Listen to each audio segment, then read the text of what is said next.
ఓం తత్పురుషాయ విద్మహే మహాదేవాయ ధీమహే తన్నో రుద్ర ప్రచోదయాత్. ఆ పరమశివుడు దక్షిణామూర్తిగా కొలువైన క్షేత్రం. గొల్లభామకి పరమశివుడు ఇచ్చిన వరం కారణంగా ఈ కొండపై కాకి వాలని క్షేత్రం. ఆ సృష్టికర్త బ్రహ్మదేవుడికే పరమశివుడు జ్ఞానోపదేశం ఇచ్చిన ప్రదేశంగా ఖ్యాతి పొందిన మహాపుణ్యక్షేత్రం. పరమశివుడి సమేతంగా అమ్మవారు లేని ఏకైక క్షేత్రం.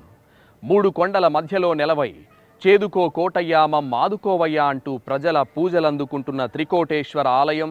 ఈ కోటప్ప కొండ ఆలయ విశిష్టతలను విశేషాలను ఇప్పుడు తెలుసుకుందాం. త్రయంబకం యజామహే సుగంధిం పుష్టివర్ధనం ముర్వారకమివ బంధనాత్ మృత్యోర్మృక్షు యమామృతాత్. ఆంధ్రప్రదేశ్ రాష్ట్రంలో ఎన్నో ఆశ్చర్యకరమైన ప్రదేశాలు ఉన్నాయి. వాటిలో ప్రముఖంగా చెప్పుకోదగ్గ ప్రదేశాల్లో కోటప్ప కొండ ఒకటి. శివుడు దక్షిణామూర్తిగా కొలువైన ఈ కొండపై కాకులు వాలకపోవడం విశేషం. సాధారణంగా కొండ ప్రాంతాలపై ప్రతి చెట్టుపై కాకులు కనిపిస్తాయి. కానీ గుంటూరు జిల్లా నరసరావుపేటకు సమీపంలో ఉన్న కోటప్ప కొండపై మాత్రం కాకులు వాలవు. కొండ ఎక్కుతున్నప్పుడు దారిలో అనేక కాకులు కనిపించినా కొండపై మాత్రం ఒక్క కాకి కూడా మనకు కనిపించదు. ఇప్పటి వరకు ఈ కొండపై కాకులు వాలిన దాఖలాలు లేవు. ఇందుకు ఓ చరిత్ర ఉంది. కొండ కావూరులో సుందుడు అనే యాదవుడు తన భార్య కుందురితో కలిసి జీవించేవాడు. ఓ రోజు సుందుడు పశువులను కాచుకుంటూ రుద్ర శిఖరంపై ఉన్న త్రికోటేశ్వరుణ్ణి దర్శించి సేవిస్తాడు. ఆ తర్వాత సుందుడి దంపతులకు గొల్లభామ ఆనందవల్లి జన్మిస్తుంది. ఆమె జన్మించిన తర్వాత ఆ కుటుంబం సిరి సంపదలతో జీవిస్తుంది. అయితే గొల్లభామ మాత్రం చిన్నతనం నుంచి పరమశివుడి పట్ల అత్యంత భక్తిని కలిగి ఉండేది. ఆమె రోజు రుద్ర శిఖరంపై ఉన్న పాతకోటేశ్వర ఆలయంలో ప్రార్థనలు చేసేది. ఆమె భక్తిని పరీక్షించదలచిన శివుడు కన్య అయిన గొల్లభామకు గర్భాన్ని ప్రసాదిస్తాడు. ఆమె గర్భంతో ఉన్నా కూడా ఆ రుద్ర శిఖరంపై ఉన్న పరమేశ్వరుణ్ణి పూజించడం మానలేదు. ఎప్పట్లానే ఓ రోజు ఆమె శివునికి నైవేద్యంగా ఓ చల్ల కుండలో పాలు నీళ్లను తీసుకొస్తూ ఆయాసంతో కొండ మెట్లపై కూర్చుంటుంది. ఈలోగా ఓ కాకి ఆ కుండపై వాలి వాటిని నేలపాలు చేస్తుంది. తీవ్ర విచారంతో ఉన్న గొల్లభామ వద్దకు ఓ వృద్ధ బ్రాహ్మణుడి రూపంలో పరమేశ్వరుడు వచ్చి ఆమె విచారానికి కారణమైన కాకులు ఇకపై ఈ కొండపై వాలవని వరమిస్తాడు. అప్పట్నుంచి కోటప్ప కొండపై కాకులు వాలడం లేదని పురాణ కథనం. ఇప్పటికీ ప్రజలు అక్కడ కాకులు వాలకపోవడాన్ని గమనించొచ్చు. గర్భంతో కొండ ఎక్కుతూ దిగుతూ ఆయాసపడే గొల్లభామ ఓ రోజు పరమేశ్వరుణ్ణి ఓ కోరిక కోరుతుంది. తాను కొండ ఎక్కలేకపోతున్నానని నీవే కిందకి రావాలని కోరడంతో పరమశివుడు సరే అంటాడు.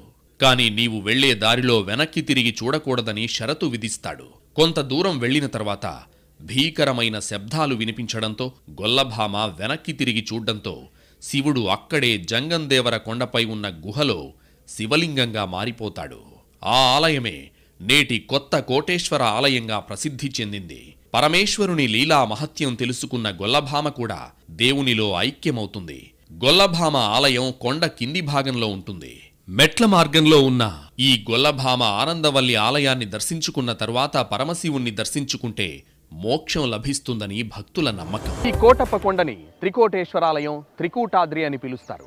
గొప్ప శైవ క్షేత్రంగా కీర్తి పొందిన ఈ క్షేత్రంలో ఏ దిశలో చూసినా రుద్ర, బ్రహ్మ, విష్ణు అనే 3 శిఖరాలు కనిపిస్తాయి. అందుకే ఈ ప్రాంతాన్ని త్రికూటాద్రి అని పిలుస్తారు. కొండపై 3 శిఖరాలకు ప్రత్యేకతలు ఉన్నాయి. వాటికి రుద్ర శిఖరం, విష్ణు శిఖరం, బ్రహ్మ శిఖరాలుగా పేరు. 3 శిఖరాలు ఉన్న కొండ కావడంతో త్రికూటాద్రిగా విరాజిల్లుతోంది. ఆ పరమశివుడు బాల దక్షిణామూర్తిగా తపస్సు చేసి బ్రహ్మ, విష్ణువులకు ఆయా శిఖరాలపై బ్రహ్మోపదేశం చేసినట్లుగా ఇతిహాసాలు చెబుతున్నాయి. త్రికూటాద్రి అధినాయకుడైన శ్రీ మేధా దక్షిణామూర్తి స్వామి త్రికోటేశ్వరుడిగా భక్తుల పూజలందుకుంటున్నాడు. కోటప్ప కొండను త్రికూటాచలంగా, త్రికూటాద్రిగా స్మరించడంతో మోక్షం ప్రాప్తిస్తుందని అగస్త్య మహర్షి పేర్కొన్నట్లు పెద్దలు చెబుతారు. గుంటూరు జిల్లా నరసరావుపేట మండలంలోని ఎల్లమంద, కొండకావూరు మధ్యలో కోటప్ప కొండ విస్తరించి ఉంది. ఈ త్రికూటాద్రి మహాశివరాత్రి పర్వదినాల్లో అత్యంత రద్దీగా భక్తజనంతో నిండిపోతుంది. ఇక ఈ ఆలయ చరిత్ర చూస్తే దీనికి ఖచ్చితమైన ఆధారాలేమీ లేకపోయినప్పటికీ శాసనాల ఆధారంగా ఈ ఆలయాన్ని క్రీస్తు శకం 1172లో నిర్మించినట్లు చరిత్ర చెబుతోంది. ఈ ప్రాంతాన్ని పాలించిన రాజుల్లో ఒకరైన విజయనగర చక్రవర్తి శ్రీకృష్ణదేవరాయలు భూరి విరాళాలు ఇచ్చారని శాసనాలు చెప్తున్నాయి. ఇది 1587 అడుగుల ఎత్తు, 1500 ఎకరాల విస్తీర్ణంలో ఉంది. త్రికూటాద్రి చుట్టుకొలత 8 మైళ్లు.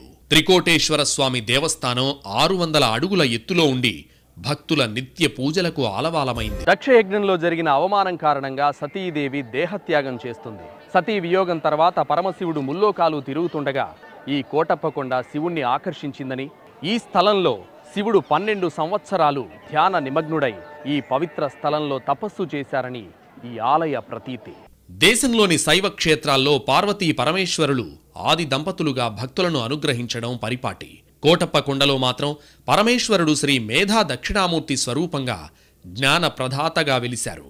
ధ్యానంలో ఉంటూ లోక సంరక్షణకు తపస్సు చేసినట్లు పెద్దలు చెబుతారు. మానవుల్లోని అజ్ఞానాంధకారాన్ని తొలగించే జ్యోతి స్వరూపునిగా త్రికూటాద్రిపై కొలువుదీరారు. పరమశివుడు బాల దక్షిణామూర్తి స్వరూపంలో తపస్సు చేస్తుండగా బ్రహ్మ దేవతలందరితోనూ కలిసి దక్షిణామూర్తిని సందర్శిస్తాడు. స్వామివారిని మాకు జ్ఞానబోధ చేయమని వేడుకుంటారు. అప్పుడు పరమేశ్వరుడు త్రికూటాచలానికి వస్తే జ్ఞానాన్ని ఇస్తానని చెప్తాడు.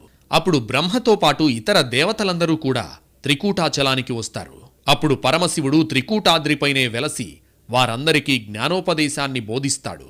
రుద్ర శిఖరానికి నైరుతి భాగంలో ఉన్న శిఖరానికి బ్రహ్మ శిఖరమని పేరు. రుద్ర విష్ణు శిఖరాలపై స్వయంభుగా లింగాలు వెలిశాయి. కాని బ్రహ్మ శిఖరంపై ఏమీ లేకపోవడంతో బాధపడిన బ్రహ్మ శివుని కోసం తపస్సు చేసి లింగావిర్భావం అయ్యేటట్టు చేస్తాడు. బ్రహ్మ కోరిక మేరకు వెలసిన ఈ లింగమే ఇప్పటి కోటేశ్వర లింగం. ఇక్కడి కోటేశ్వర లింగంపై ఏ శైవక్షేత్రంలో లేని విధంగా బ్రహ్మసూత్రం ఉంటుంది.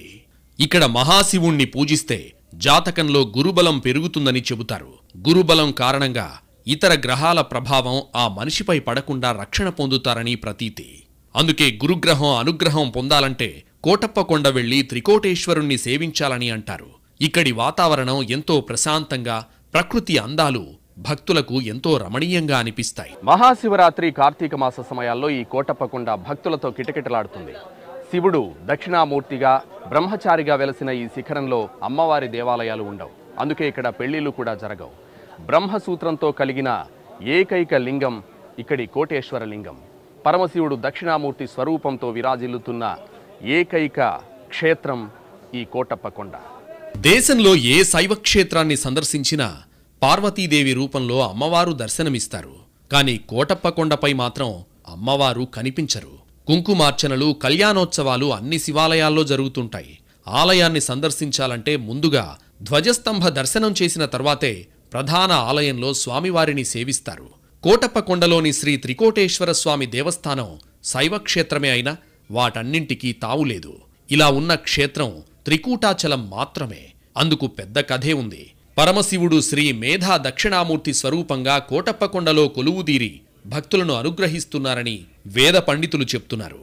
స్థల పురాణం ప్రకారం స్వామి బ్రహ్మచారిగానే వెలిశారు. కాబట్టి అమ్మవారు కోటప్పకొండలో ఉండరు. ఈ యొక్క గొల్లభామ స్వామి యొక్క తపస్సు చేసుకుంటూ ఆమె పైదాకా రాలేక ఆ నెలలు నిండిపోయిన తర్వాత, స్వామి నేను పైదాకా రాలేను స్వామి, నువ్వే కిందకరా అని చెప్పని కోరిక ప్రకారంగా అప్పుడు ఈశ్వరుడు వరమిస్తాడమ్మా.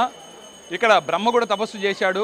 బ్రహ్మకి దేవాలయంలో ఎక్కడో కూడా భూలోకంలో దేవాలయాలు లేవు కనుక బ్రహ్మ తపస్సు చేసినటువంటి శిఖరం మీదే దక్షిణామూర్తిగా అవతరిస్తాను నేను. ఆనాటి నుండి కూడా ఇక్కడ దక్షిణామూర్తి స్వరూపంగా నేను పూజలు అందుకుంటాను అని చెప్పి ఆమెకు వరం ఇవ్వడం జరిగింది. అదేవిధంగా ఇక్కడ అమ్మవారు లేదు కనుక వచ్చేటువంటి భక్తులందరూ కూడా ఈ యొక్క గొల్లభామ యొక్క దర్శనం చేసుకొని ఇక్కడ పసుపు కుంకుమ మొత్తం కూడా ఆమెకు సమర్పించి స్వామివారి యొక్క మొక్కుబడులు కూడా తీర్చుకుంటూ ఉంటారు భక్తులందరూ కూడా. ప్రస్తుతం మనం రుద్ర శిఖరంపై ఉన్న ఈ పాత కోటేశ్వర ఆలయంలో ఉన్నాం. ఇక్కడికి చేరుకోవడానికి గుట్టల మీదుగా కేవలం నడక మార్గం ద్వారా మాత్రమే ఈ రుద్ర శిఖరంపై ఉన్న పాత కోటేశ్వర ఆలయం వద్దకు చేరుకోగలం. ఇక్కడ ఆరుద్రోత్సవం రోజు కర్పూర జ్యోతి మనకు దర్శనమిస్తుంది. బ్రహ్మ శిఖరంపై ఉన్న ఈ కొత్త కోటేశ్వరాలయం నుంచి రుద్ర శిఖరంపై ఉన్న బాల కోటేశ్వరాలయానికి చేరుకోవాలంటే కాలినడక మార్గంలో వెళ్లాల్సి ఉంటుంది. ఈ రాళ్ల గుట్టలపై నడక మార్గం ఎంతో కష్టసాధ్యంగా ఉన్నప్పటికీ భక్తులు ఎంతో భక్తి శ్రద్ధలతో కాలినడకతో ఈ కొండ ఎక్కుతూ రుద్రశిఖరంపై ఉన్న బాలకోటేశ్వర స్వామిని దర్శించుకుంటారు. మేముండేది కర్ణాటక అండి. నేను 10 సంవత్సరాలు చూస్తానండి కోటప్పకొండకి. కొండ ఇంకా ఇదివరకు ఎక్కాలంటే ఇబ్బందిగా ఉండేది. ఇంకా ఇప్పుడు కొంచెం నయం. ఇప్పుడు బ్రహ్మశిఖరం నుంచి రుద్రశిఖరం వెళ్లే మార్గంలో నాగుల పుట్టను దర్శించుకుంటారు భక్తులు. ఈ నాగుల సుబ్రహ్మణ్యేశ్వర స్వామిని దర్శించుకుంటే ఆర్థిక సమస్యలు, సంతాన సమస్యలు, గ్రహ దోషాలు తొలగిపోతాయని భక్తుల నమ్మకం. నిత్యం ప్రతిరోజు కూడా ఇక్కడ పుట్ట దగ్గరికి వచ్చి భక్తులందరూ కూడా కాల సర్పదోషాలు, అకాల సర్పదోషాలు ఎవరైనా సరే, వివాహం కాని వాళ్ళు, సంతానం లేని వాళ్ళు ఎవరైనా సరే ఈ పుట్ట దగ్గరికి వచ్చి పూజ చేసుకుంటూ ఉంటారు. చేసుకోవటం వల్ల వాళ్ళకి సంతానం లేని వాళ్ళకి సంతానం కలిగింది. వివాహ దోషాలు ఉన్నటువంటి వారు ఎవరైనా ఇక్కడ పూజ చేసుకున్న వాళ్ళు తప్పకుండా కూడా వివాహాలు జరిగినాయి. అలానే ఈ యొక్క దేవాలయంతో పాటు ఈ యొక్క సుబ్రహ్మణ్య స్వామి పుట్ట కూడా స్వయంగా వెలిసింది. మనకి జాతకంలో సరే ఎలాంటి దోషాలున్నా సరే తొలగిపోతాయని యొక్క శాస్త్ర పరిమాణంలో ఉంది. అలానే ఆరోగ్యపరమైన సమస్యలు, అలానే కుటుంబ పరంగా చూసుకుంటే ఆర్థిక సమస్యలు అనేవి కూడా తొలగిపోతాయి. ఈ యొక్క సుబ్రహ్మణ్య స్వామి చాలా ప్రముఖమైన పవర్ఫుల్ కూడా. ఈ యొక్క సుబ్రహ్మణ్య స్వామి దర్శించుకున్న స్వామి యొక్క నామాన్ని జపించినా సరే వాళ్ళకి ఎలాంటి కష్టాలు, బాధలు అనేవి కూడా తొలగిపోతాయి. దక్షయజ్ఞం అనంతరం విచలిత మనస్కుడై ఈశ్వరుడు బాల దక్షిణామూర్తిగా మారి తపమాచరించిన కొండ పైభాగానికి రుద్రశిఖరమని పేరు. ఇక్కడే పరమశివుడు తపస్సు చేసిన ప్రదేశం ఉంది. అందుకే కార్తీక మాసం అనంతరం ఆరుద్రోత్సవం రోజున కర్పూర జ్యోతి దర్శనం ఇక్కడే ఏర్పాటు చేస్తారు. రుద్రశిఖరంపై శ్రీ పాతకోటేశ్వర స్వామి దేవస్థానం ఉంది. నేటికి ఈ ఆలయంలో నిత్య పూజలు కొనసాగుతున్నాయి. ఈ ఆలయం లోపలి లింగం కేవలం 1 అడుగు మాత్రమే ఉంటుంది. లింగాకారంతో పాటు శ్రీ మేధా దక్షిణామూర్తి విగ్రహం కూడా ఇక్కడ ఉంది. విష్ణు శిఖరంలో దక్షయజ్ఞంలో పాల్గొన్న ఋషులు, దేవతలు పాప విమోచనం పొందిన పవిత్ర స్థలంలో శ్రీ పాప విమోచనేశ్వర స్వామి ఆలయం ఉంది. దక్షయజ్ఞంలో పాల్గొన్న ఋషులు, దేవతలు అందరూ యజ్ఞ ధ్వంసం వల్ల కలిగిన పాపం నుంచి విమోచనం విష్ణు శిఖరంపై పొందారు. విష్ణువు కూడా అదే శిఖరంపై తపస్సు ఆచరించాడని, అప్పుడు శివుడు ప్రత్యక్షమై త్రిశూలంతో నేల మీద పొడిచాడని, అలా పొడిచినప్పుడు ఏర్పడ్డ రంధ్రాల నుంచి వచ్చిన జలాన్ని స్వీకరించి స్నానమాచరిస్తే సకల పాపాలు తొలగుతాయని చెప్తాడు. విష్ణువు పరమశివుడు చెప్పిన విధంగా చేసి తన పాపాలను పోగొట్టుకుంటాడు. ఆ విధంగా విష్ణు శిఖరంపై వెలసిన పరమశివుడికి పాప విమోచనేశ్వర స్వామి అనే పేరుంది. ఈ చుట్టుపక్కల ప్రాంతాల్లో మహాశివరాత్రి సమయంలో ప్రభల ప్రదర్శన అత్యంత వైభవంగా సాగుతుంది. జంగమయ్య చిత్రాలతో చిన్న ప్రభల నుంచి భారీ ఎత్తున ప్రభలను ఊరేగింపుగా ఇక్కడికి తీసుకొస్తారు.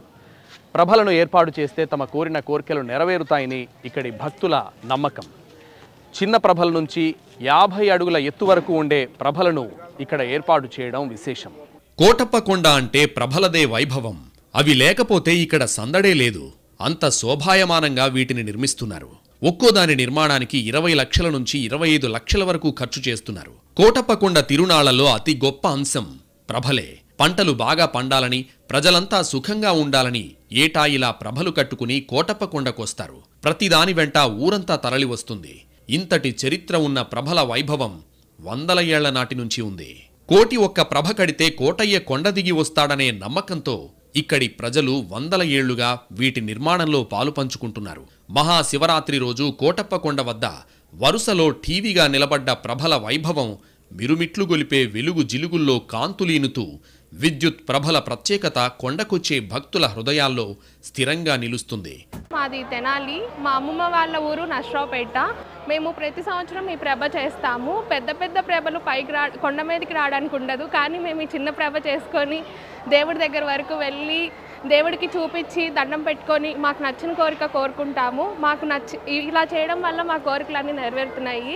కోటి ప్రభలు వస్తే ఆ కోటయ్యే దిగొస్తాడని చెప్పేసి ఒక నమ్మకం అనేది ఉంది.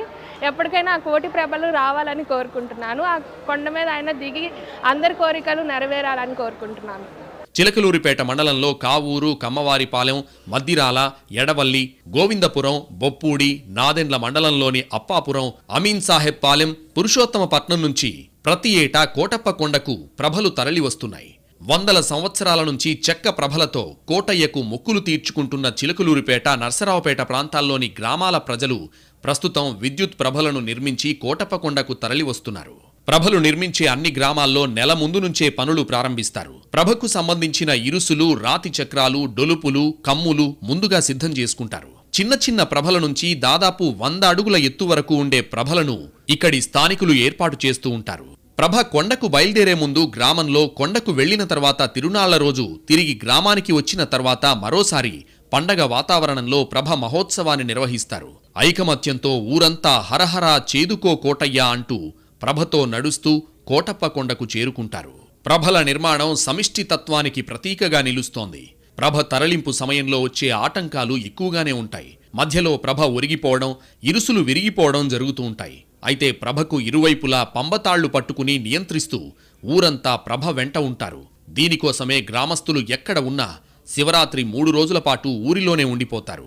ఈ ఐక్యతే ఏటా ఖర్చుకు వెరవకుండా కోటయ్య స్వామికి క్రమం తప్పకుండా ప్రభలు నిర్మించేలా ముందుకు నడిపిస్తోంది. ఇది పరమశివుడు దక్షిణామూర్తి స్వరూపంతో కోటప్పకొండపై వెలసిన ఆ త్రికోటేశ్వరుడి చరిత్ర, విశిష్టత. ఓం నమః శివాయ.